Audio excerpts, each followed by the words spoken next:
नमस्कार साथियों। आज हम रेशो यानी अनुपात, प्रोपोर्शन यानी समानुपात, सेकंड प्रोपोर्शनल यानी द्वितीय समानुपाती, थर्ड प्रोपोर्शनल यानी तृतीय समानुपाती, फोर्थ प्रोपोर्शन यानी चतुर्थ समानुपाती के कंसेप्ट्स को अच्छे से समझते हैं।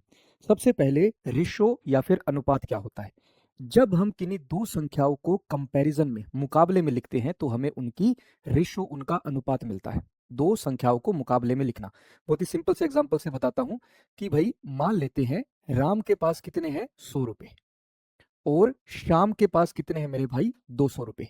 श्याम के पास मैंने कितने बताए 200 रुपए बताए। ठीक है, तो रेशो कैसे निकालेंगे, दोनों को कंपेयर करके, दोनों को मुकाबले में लिख के।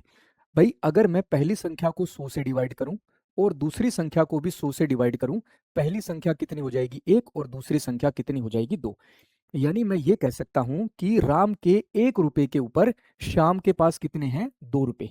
या फिर और आसान भाषा में मैं क्या कह सकता हूं कि श्याम के पास राम से 2 गुने यानी कि डबल रुपए हो गए। तो एक तरीके से मुझे इनकी रेशो, इनका अनुपात पता लग गया। ठीक है, प्रोपोर्शन क्या होता है, समानुपात क्या होता है, समान अनुपात। समान अनुपात यानी दो इक्वल रेशो। जब हम दो रेशो को ही मुकाबले में लिखते हैं, कंपैरिजन करके लिखते हैं, तो हमें समानुपात यानी कि प्रोपोर्शन मिलता है। जब दो रेशो आपकी इक्वल हो तो हमें प्रोपोर्शन मिलता है। सिंपल एग्जांपल में जैसे मैंने कहा ए और बी, ए के पास कितने हैं 50 रुपए और बी के पास कितने हैं 100 रुपए। ऐसे ही सी और डी, भाई सी के पास है 200 रुपए और डी के पास कितने हैं 400 रुपए।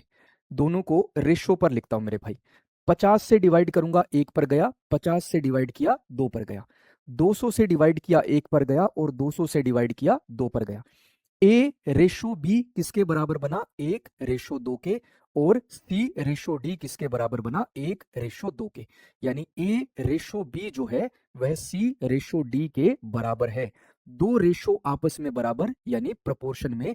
और प्रपोर्शन का सिंबल क्या होता है, प्रपोर्शन को 4 डॉट बनाकर लिख देते हैं। ए रेशो बी किसके प्रपोर्शन में, सी रेशो डी के प्रपोर्शन में हो गया। तो रेशो समझा, दो संख्याओं को कंपैरिजन में यानी मुकाबले में लिखना वो रेशो हो जाता है। दो रेशो को ही कंपैरिजन में लिखना वो हमारा प्रपोर्शन हो जाता है। अब सेकंड प्रोपोर्शनल क्या होता है उसको एक क्वेश्चन के साथ समझते हैं। सेकंड प्रोपोर्शन कह लो चाहे मीन प्रोपोर्शनल कह लो, दोनों का एक ही मतलब है। जैसे मान लो आपको दो संख्याएं दी है ए और बी, और मध्य समानुपाती यानी द्वितीय समानुपाती m की वैल्यू आपको निकालनी है। यानी जो रेशो पहली और दूसरी संख्या का वही रेशो दूसरी और तीसरी संख्या का। यानी a रेशो m किसके बराबर, m रेशो b के बराबर। या फिर a बाय m किसके बराबर हो जाएगा, m बाय b के बराबर। या फिर m का वर्ग किसके बराबर, a गुणा में b के बराबर। या फिर m की वैल्यू कितनी हो जाएगी, जो दो संख्याएं हमें दी है उनको गुणा करके वर्गमूल कर देंगे।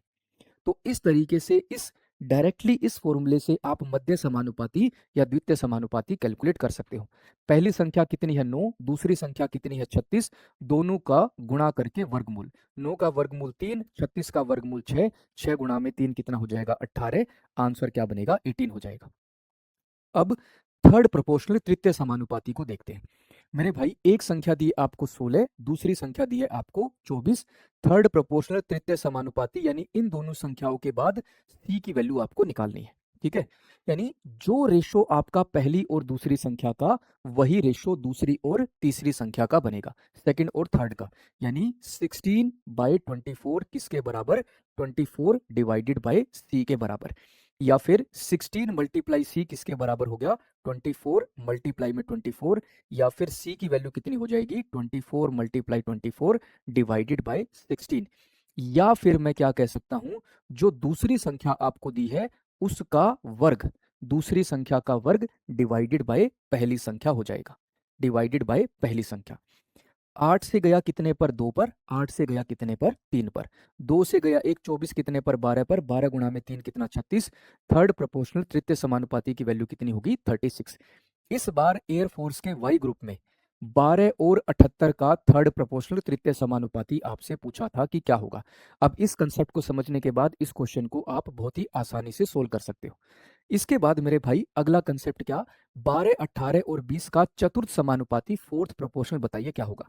इस बार आपको तीन संख्याएं दी है।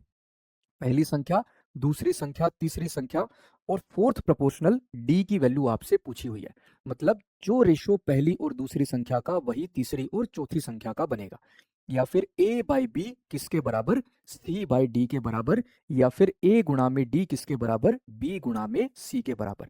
तो यहाँ से d की वैल्यू कितनी हो जाएगी, b गुणा में c डिवाइडेड बाई a। और आसान भाषा में कहूँ तो दूसरी संख्या मल्टीप्लाई में थर्ड नंबर तीसरी संख्या डिवाइडेड बाय फर्स्ट नंबर यानी कि पहली संख्या हो जाएगा।